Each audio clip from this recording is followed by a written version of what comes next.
Welcome to the Smart Connector podcast, which helps entrepreneurs generate more impact, wealth, and success, attract others for all the right reasons, and become a smart connector, the architect of your amazing business and life. This podcast is sponsored by Virtual Non-Execs, the world's #1 peer-to-peer board advisor community, which connects thousands of investors, entrepreneurs, and advisors globally.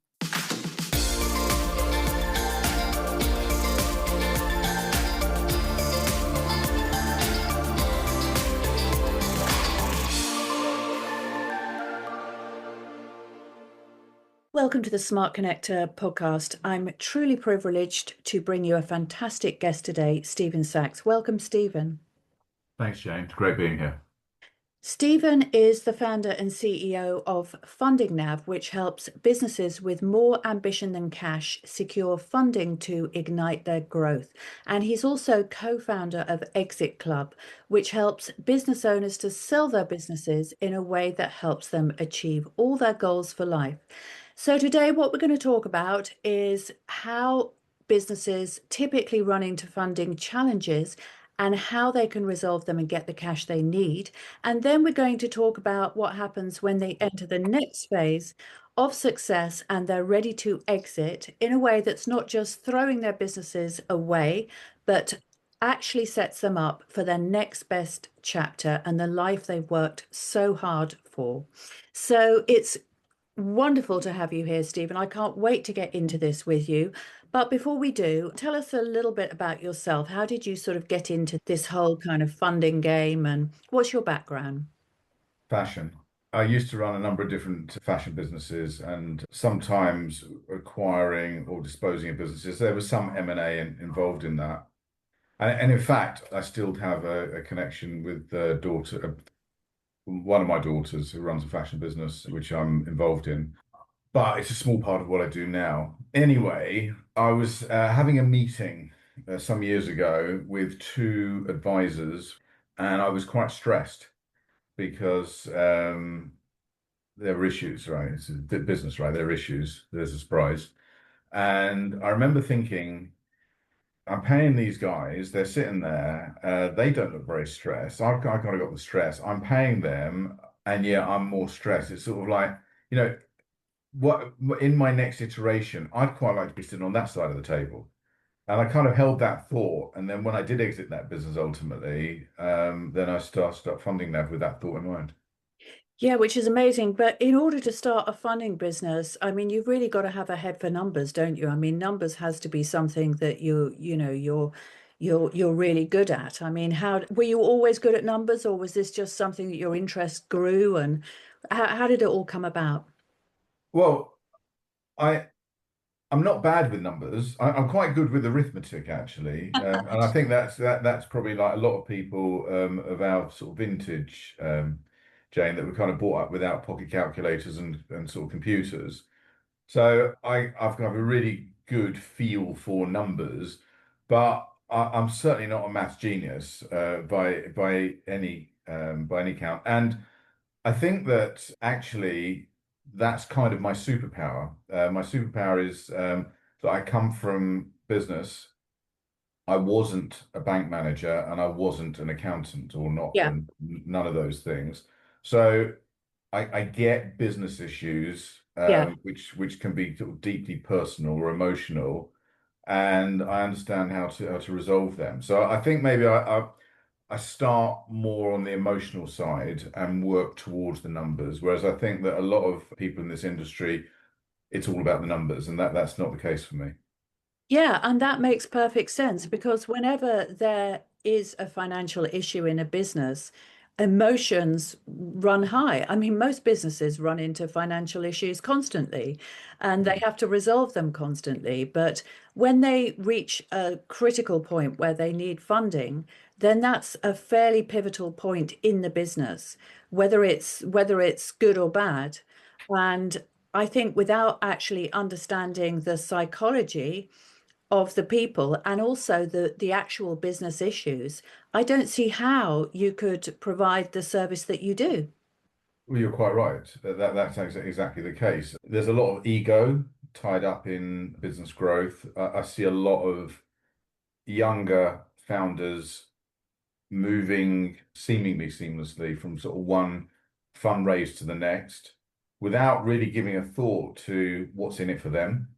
And often the case is not very much, because in the end, the funders get whatever value there is. And that's even if the business succeeds, never Yeah. mind if it fails. Yeah, I think that there's a lot of misinformation and ego and emotion tied up in funding. And yeah, I don't think that it's an area which most advisors are competent at dealing with. Yes. And also, there are a lot of predators. When I say that, I mean, obviously, predators, it's a big word, isn't it? But there are people, as you said, who will strip the value out of the business through funding it, leaving the founders who've provided all the energy, the sweat, really the creativity, all of that, leaving them with very little. And I know that that's something that you really stand against, don't you, Stephen? Because, Yeah, you're on the side of the founder.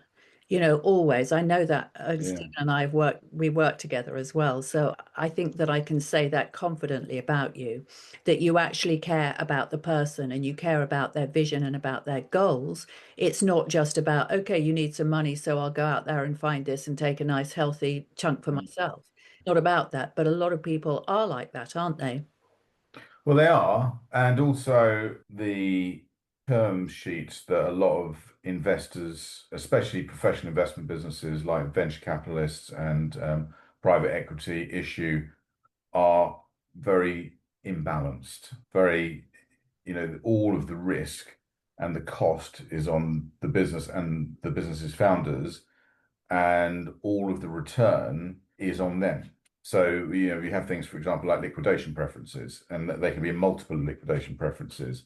So that kind of means that almost whatever happens, they get their money back at least, or a multiple of their money, whereas the founder might get nothing. And so, as I say, I've seen businesses grow quite large, very large, and the founder gets progressively diluted, so their shareholding reduces and reduces, yet they still have an inordinate amount of risk attached to that, and a lot of the equity is kind of debt in reality, because there's interest attached to it and repayments attached to it. So it's not secured debt, but nonetheless, it still is. And therefore, often with a lot of these deals, founders get into a situation where they have the worst of all worlds. Yeah, which is really terrible, isn't it? I mean, I think that is just so unfair, and I know that it's not always the case. I mean, I obviously I have some exposure to the venture capital and private equity world as well, so I know it's never a one size fits all, and that there are some good people out there. But it is very easy for people to take advantage of founders who don't have an expertise in kind of finance or deal making or whatever. Yeah. And as you said, that's where you come in. Yeah, yeah, absolutely. So they get driven by ego. Often they take too much investment on board. That they it forces them into a situation where they make decisions which maybe they wouldn't be making otherwise. So it becomes a sort of very high risk strategy for the business owner, but for the funder, they won't just have one business in their portfolio. Obviously, they'll have lots of businesses in their portfolio, and they're only looking for one to return their fund. Yeah. So if all the rest fail, that's just the cost of doing business. But obviously, for the business owner, a failure is much more than a cost of doing business. It's a major issue. And so you've got this disparity, this imbalance which exists in the industry, and that's something which I try to help people navigate. Oh, absolutely. It's just it's just so important. And of course, there are government incentives for investors in this country, which I know are actually quite unparalleled, like the SEIS scheme. So in Right. fact, investors in this country, they are not only protected from losses by whatever agreement they have with the founder, but they also have this protection from the scheme itself, which means that essentially they are cushioned against any losses from the business. Isn't that right? Yeah, you're absolutely right. So under the SCIS scheme, which is one of the most generous in the world for startups, Mhm. they get 50% of their money back at the time of their next tax return. So that could be a few weeks. It could be up to 52 weeks, could be just a couple of weeks. And then they get a series of other benefits, both in term if they sell the shares profitably, ultimately, there's a liquidation event, or else if the business fails, then they get a load more back too. So yeah, the actual investment, and that's for EIS too, Yeah. not quite as generous, but still very generous in terms of sort of world competitive. Yeah, it takes a lot of the risk out of the investment for the investor. Yeah, so I mean, obviously, investors themselves, they would definitely say, well, we're taking a big risk. We're using our money to put into a business that is not our own, it is somebody else's. So obviously, there is going to be risk there. But really, I suppose what we're saying is that the arrangement has to be transparent and fair, to both parties. And it often isn't because for these reasons that we've discussed. So if you were advising a founder right now that is considering raising investment, what would be your top tips? I think that debt and venture debt and sort of subsidized debt through the GGS scheme, which is a sort of the next move on from the sort of various COVID loans that were around sort of several years ago, 5 years ago. I would highly recommend that company owners look very seriously at them before giving or selling parts of their business. Yep. Okay, well that's great. So what you're saying is that there is help available from different sources, grants, maybe some government funding, and that they don't necessarily have to get the venture capital or, well, I suppose if they're a bigger business, the private equity. Yeah, exactly that. I think that debt, nobody likes, but people generally don't like the idea of it. It's obviously got negative connotations, but ultimately it's temporary. Yeah, It's something that you can pay off and then move on. yeah, Equity is not temporary. yeah, Equity totally alters the structure of your business forever, yes, and the priorities of your business become the priorities, that you have to agree with the other shareholders. yes, So, they might have a much shorter, they're likely to have a much shorter horizon than the business owner. They need to get their fund returned and they need it quick. And that's something which, where you get this whole thing where often there's too much emphasis on high risk strategies because effectively the investor, imagine going into a casino and there's a dozen tables there and you're putting bets on every single table. yeah, You need one to come in, right? So it doesn't matter if yeah. you lose on all the rest. You just need, the other 11. You've one big one to win. But obviously, if you're playing just on one table, which the business owner is, then that could be critically bad. Yeah, so what you're saying is that there's an uneven level of risk. The business owner, the founder or whatever, they put all of their Yeah, eggs in one basket, yeah, whereas the investor has is been in a fortunate position to diversify their risk through yeah, a portfolio yeah, of assets, yeah, which puts the investment level, if you just think about it in energetic terms, in a very uneven place. yeah. That's quite right. Yeah. Well, that's really, really interesting. So do you have any cautionary tales to share with us? Maybe, I mean, without mentioning any names, maybe a business that you've personally advised. Or maybe a success Um, story. yeah, so I mean, as I said, businesses that raise too much money and had often for sales and marketing, right? That's often the number one reason why businesses raise money. It's kind of like, yeah, we've got our MVP, a minimum viable product. We know what we're doing. It's like that's profitable. So now all we need to do is sell more.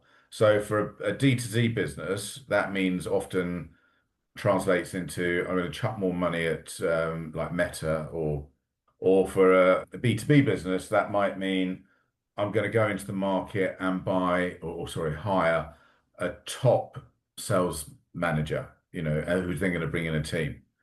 And business owners often think of those things in a binary way. It's sort of like almost like I'm going to go to a shop and I gotta buy half a dozen eggs. It's like, well, there's all sorts of different eggs, right? It doesn't, you might not have the right ones here if you're making a specific type of cake or flour or whatever. And I often come across people that raised money 6 months ago or a year ago, and then they learned all the lessons. So then they come and say, "Yeah, we did chuck a load of money at Facebook, but it didn't really work. There was a saturation issue. They changed the algorithm, so we burnt through all the money. Now we need some more." Or we did get a great sales and marketing. Well, the salesperson interviewed amazingly. Of course they did. They're a salesperson, right? You're really the worst qualified person to take on a salesperson because they're brilliant at selling themselves, Yes. maybe less good at selling your product. And then they spent 6, 7 months just creating a lot of additional costs, didn't actually sell anything. So now we need more money because now we learned the lesson, we know what to do. Well, if you're in that situation, that's a really bad situation. It's really difficult to get yourself out of that situation because investors tend not to chase their losses. What they do is they then say, "Fine, I'm not interested in that anymore. I'll just I'll take the additional funds. I'll do a secondary on my investments, which are actually doing really well. Why am I giving you a second chance?" So that is a massive cautionary tale. If you're raising money for sales and marketing, go easy. Trial things. Do not, don't just go out and get like a 200, £250,000 sales manager and assume that is going to be, however good their resume, however well they interview. In fact, the better they interview, maybe the more concerned you should be.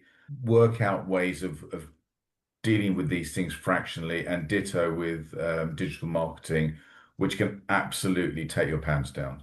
Once you Oh, get into it, it can absolutely, and you don't realize it at the time. It's like being like a frog being boiled slowly, but yeah. short at some point you run out of cash and you think, well, and as I say, investors really don't like that. No, I mean I couldn't agree more, and I've seen that as well. And I think when it comes to sales and marketing, I think a big mistake a lot of business owners make is they see, because particularly ones that have come out of corporate, and I obviously work with a lot of those people, is that they see sales and marketing, it's like a departmental thing. It's something that you delegate, right? And when you're a founder, sales and marketing is your job. It is, you have to understand that stuff yourself, and you have to have a level of competence that means that any investment that does come into the business, you absolutely know that it is going to generate results. Um, Obviously, there's always going to be some wastage. But I do think that, it is the number one job of somebody who is the leader of a business to be the biggest advocate and salesperson for that business, and to at least, really have a good grasp of marketing before they start spending large sums of money on external agencies. Would you agree? Totally. Yeah, Yeah. I totally agree with that. I think that the danger now is that I think that there's a lot of, and I hate to sound patronizing and elderly here, but the risk of doing so, I think that there is a lot of sort of coyness amongst sort of some of the people at the beginning of their careers relative to people more of our age, and they they kind of shy away from confrontation, and often selling requires confrontation. It often requires people, you to, just to engage with somebody and say, "Oh, I think you're doing an amazing job. It's brilliant." If you like to, just to be complimentary. Anyone can do that. It's insincere. It doesn't get anywhere. Sometimes the best way to, and this is kind of my, and you know, I'm very blunt, Jane. You know, you say to somebody, actually, I don't think you're doing that right. I think there's a better way, and I think I can deliver that to you. And I think that those sorts of conversations, which I find quite easy, I think that sometimes younger people find those confrontational conversations quite difficult. And I think that they spend a lot of time mastering AI. And to be fair, I spend a lot of time trying to master AI, but I would imagine their AI skills are massively better than mine. But my skills in terms of maybe selling and dealing with objections are probably greater than theirs. And I think that that's a huge issue. I think you're right. It's a cultural thing, isn't it? They've been brought up to basically communicate through their phones, and Yeah, it is very, very different when we remember the time when we worked in environments where it was all face to face. And in those environments, I suppose what happens is you get used to being challenged, and you get used to having to stand up for yourself, because in business environments, if you don't stand up for yourself and if you don't stand up for what you believe in, then you're just going to get trampled all over. yes, And I do agree that with the whole thing of remote working, work from home that happened after COVID, people are in the office less, they have less ability to kind of rub shoulders with people who are going to challenge them. And as a result, they just don't get the practice. yeah. So I totally agree with that. Yeah. I give you a really good example of this actually, almost a scientific measure. So I was advising and funding a coffee shop business a few years ago, and who had some sites in central London. Anyway, they got the opportunity to open up in Facebook's head offices in central London, and they had two desks, right, where they were selling coffee. One was on the ground floor and it was staffed, and the other one was a sort of auto barista upstairs where you could order through your phone, and there was no physical interaction. It kind of made the coffee itself. Well, I've got to tell you, people didn't like the physical, they didn't like the interaction. They actually would gravitate towards if you like, the vending version. The prices were the same, right? It was nothing to do with pricing. It was to do with a dislike of interaction. Right. Well, that is absolutely fascinating and very, very interesting because, as you said, if you're going to sell face to face, if you're going to convince somebody to, buy into your business, if you have, say, a B2B offer, you've got some big deals and things like that, big contracts that you want to get, then you absolutely do have to talk people around to your way of thinking. And the Yeah, only way of doing that, as you said, is not through flattery, it's through challenging. yeah. Because if you cannot shift their thinking, they're not going to think you're worth anything, right? No, no, Yeah. no. Well, that's amazing. So let's move on from talking about the funding stuff, which is really interesting, and I could talk to you about it all day. But anyway, we do have something else that we want to talk about, which is Exit Club. So you're Yes, co-founder of Exit Club. I've also done some work with you on the Exit Club yeah.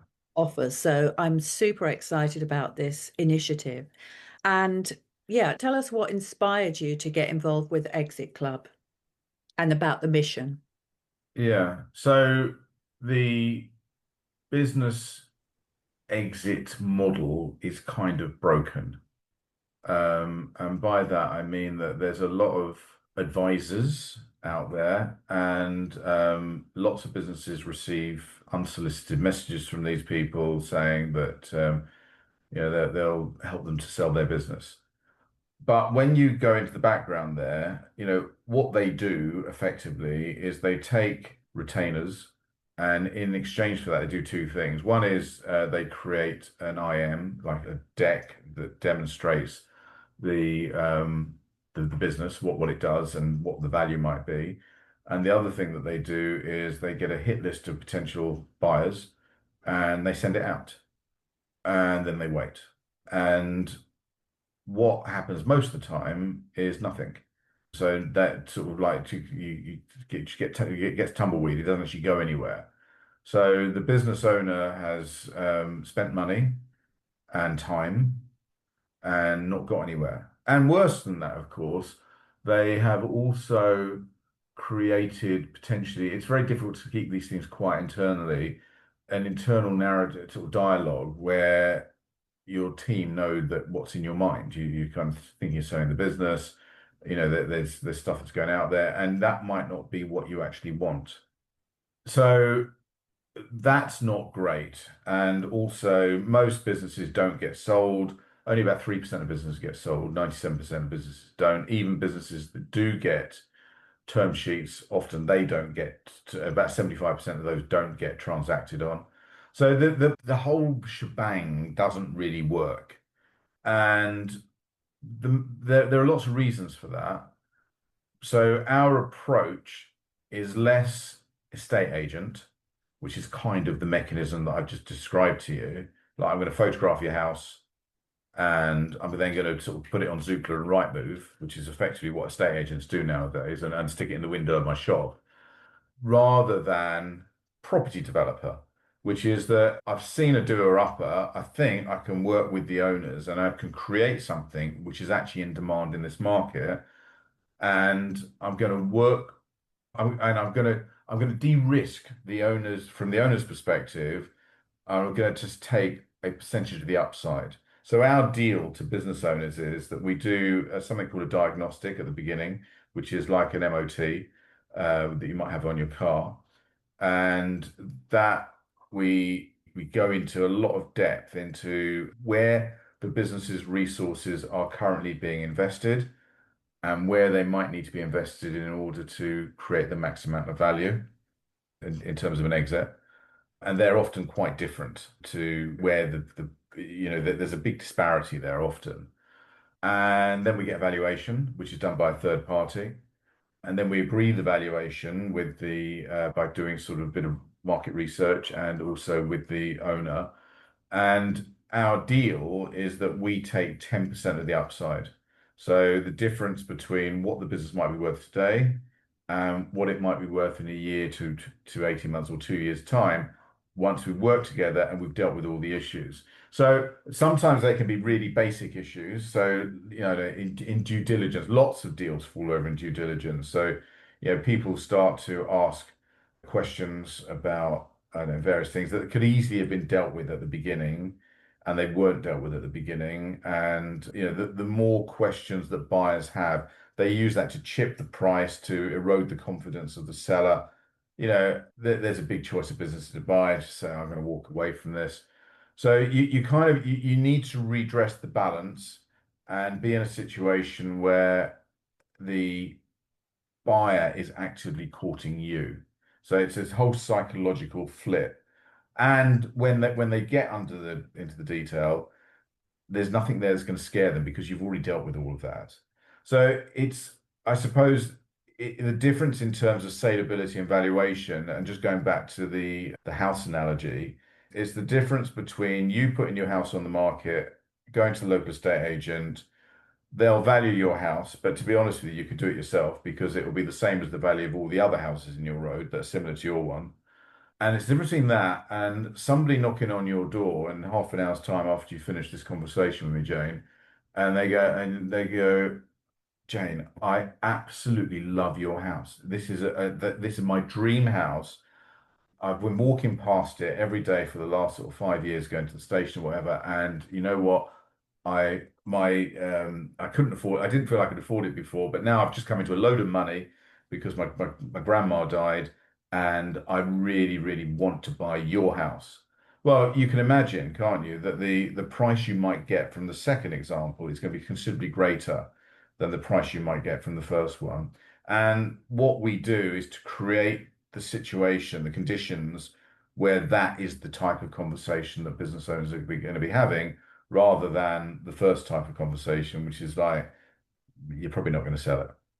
Yeah, and the thing is, if you are a business owner, what you are really an expert in is your own business and your own sector. You are not going to be an expert in mergers and acquisitions and selling businesses and so on, because it's just not what you do. So it's like a one-time, for most people, something like this, it would only happen once in their life. I mean, there are obviously people that sell multiple businesses, but I'm sure that those are probably few and far between. Quite often, I think, Stephen, the people that you deal with, this might be a business that they've run for decades, and they Yeah. want this their exit to really go smoothly and set themselves up for a great rest of their lives. And it's so easy for that to go wrong, isn't it? Yeah, absolutely. So obviously there's a demographic time bomb, right? So there's a lot of people at the back end of baby boomers and a little bit beyond that, like us, who are getting towards the end of their working lives and may have a business that they set up some time ago, which has done really well. It's created a phenomenal lifestyle for both them and their family and for the employees and so forth. But it doesn't really have proper systems or a management team.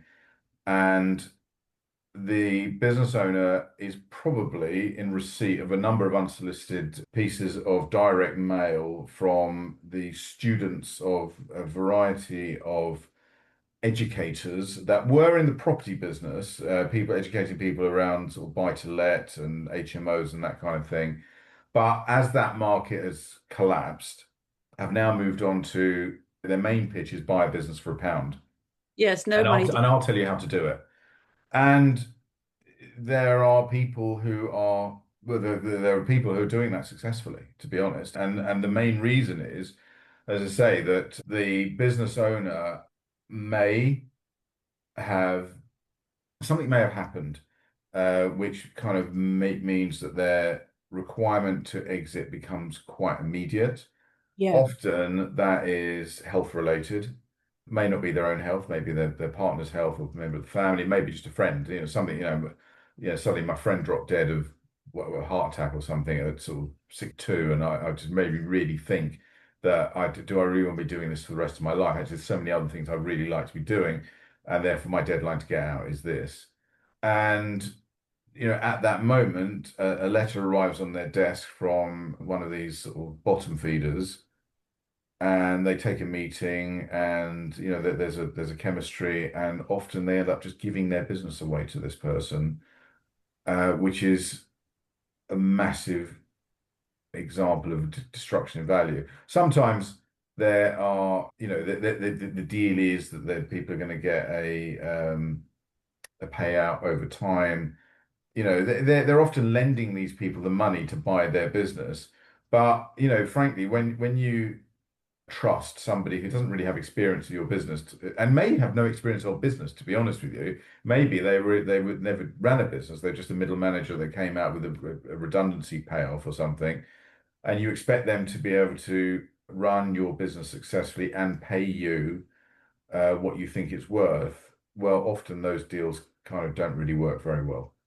And Well, that's something that we really like to help business owners to avoid. yeah, so I mean, essentially, what you're doing is drawing an analogy between a distressed sell in property. I mean, everybody knows that if you're selling a house or if you're buying a house, the distressed seller is somebody who has a very pressing and urgent need to sell, and that's how they get below market value deals or Yeah, these so-called no money down deals and things. And it's exactly the same. What you're saying is it's the same kind of approach in business, but when you're dealing with business it is so different because what actually makes a business successful is the approach that the founder has evolved over the years.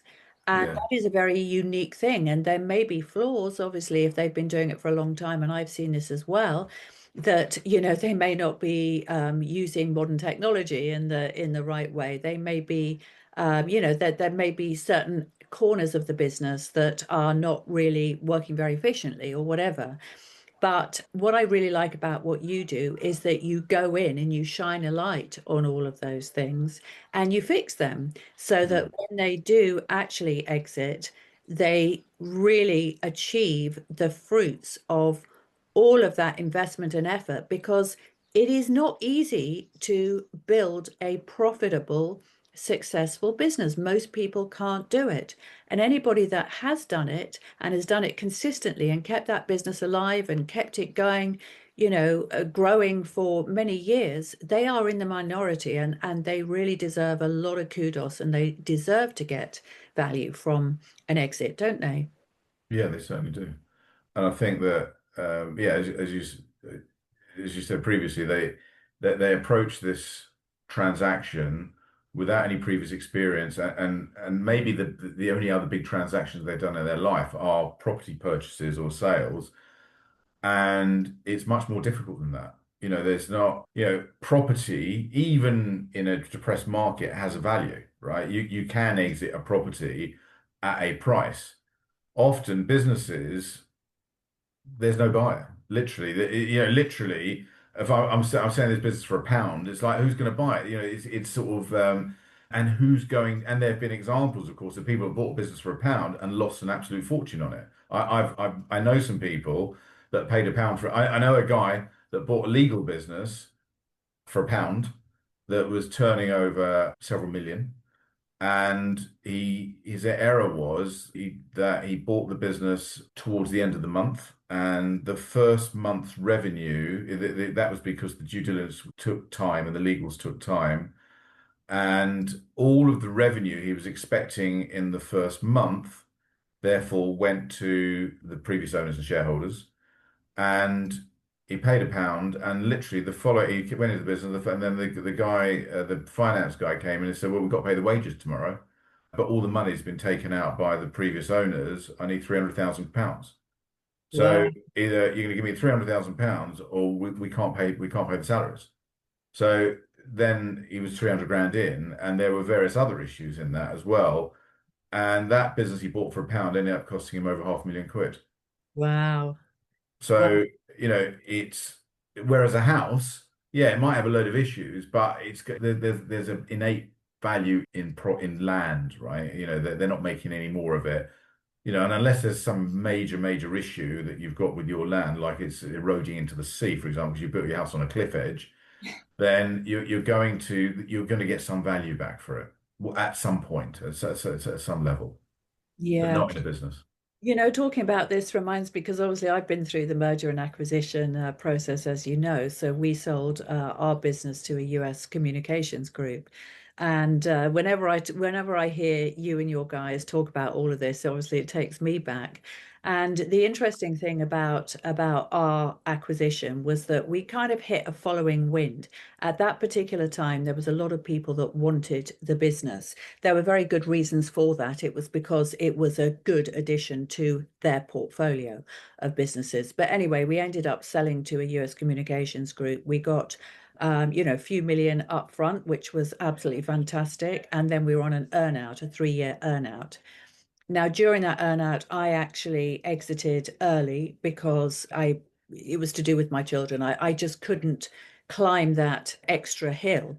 So Mm. anyway, the business was left with the two other shareholders. One of them was the majority shareholder because he was the owner of the business. So I was the managing director, more of a smaller shareholder. But anyway, in the years that followed, I just saw completely what went wrong because the business actually nosedived because it wasn't being managed properly by the acquirers.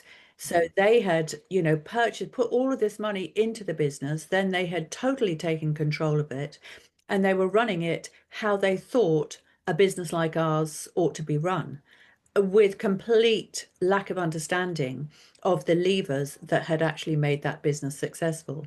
So they actually drove it into the ground over the course of about 3 years. And eventually, they just turned their backs, as you said, that's what happens. Mm. So I have actually had lived experience of this, and that's why I totally respect what you do and your initiatives in terms of actually getting a business into the right shape. First of all, really sort of building it from the ground up to prepare for sale. And then afterwards, making sure that that sale is to the right buyer so that essentially the owner doesn't just throw their legacy in the bin, because it's about that as well, isn't it? Yeah. Who wants that? It's, heartbreaking, isn't it, to have something that you have built up into a beautiful business, to see it just trampled all over and then kind of thrown away. That's heartbreaking too, isn't it? Yeah, you're totally right. So yeah, I can think of so many examples of that. But I just gave you a negative example of a guy that bought a business for £1, lost a load of money. I'll give you a positive example actually Yes. of why or how it's possible to create more value in the last 18 months or 2 years of your ownership of a business than all of the time before that. Right. So we've got a client that we've been working with for 2 or 3 years. They're in the business of hotel bookings, and specifically, they book hotels. Not like hotel.com or booking.com where you can it's a B2C model where you kind of book a hotel, that it's somewhere you're staying. Their technology, their platform allows you to book numerous hotel rooms all at the same time. And the best user case is airlines with cancelled flights. Oh, yeah. So British Airways are cancelling the last flight out of Frankfurt tonight because the plane went technical, and they need to put 72 people up in the various airport hotels. They said by the press of a button, your problem's solved. And this business, when we first engaged with them, turning over about £500,000, and not profitable now. And we did the diagnostic, and we had a valuation, and the valuation around about 3 million for this, not based on profit, obviously, but based on the platform, the technology, and so forth. Anyway, move forward 2 to 3 years, or just over 2 years, and we are now engaged with two potential buyers, both of whom are looking to spend in excess of 24 million on this business. Not that it has progressed a bit, maybe turnovers doubled or trebled in that period.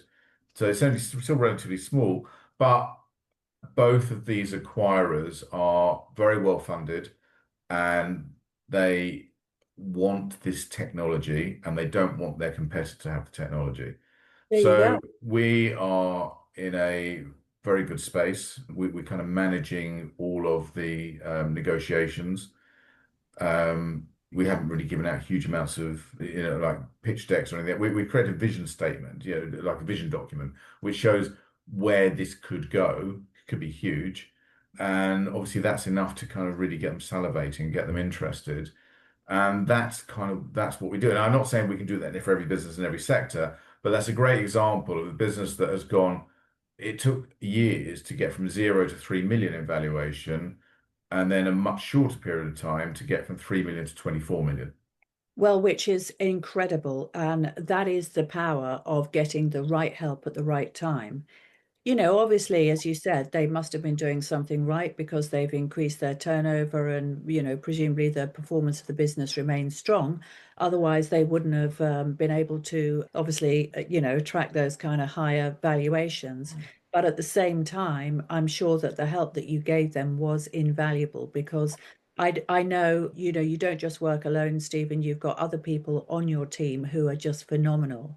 And I've been to a couple of your events that you run, and I have to say that I have tremendous respect for your approach and the way that you are actually helping business owners succeed, both in terms of raising the capital that they need to expand and also eventually exiting when the time is right. So thank you so much. It's been such a wonderful conversation today. I really, really appreciate you joining us.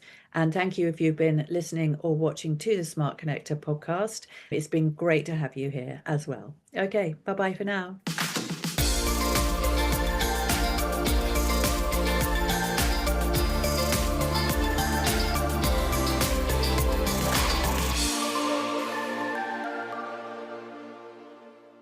Jane Bayler is the Smart Connector, a London-based, passionate serial entrepreneur, brand marketer and business growth exploder who helps overlooked and undervalued consultants and sector experts generate consistent, scalable revenues through becoming the go-to choice of their dream clients. If you've enjoyed this episode, we'd really appreciate you liking, rating, and reviewing the podcast on the platform you've heard it on. And check out the links in the show notes if you'd like to connect with Jane or any of her guests in person. Thank you for listening, and come back soon.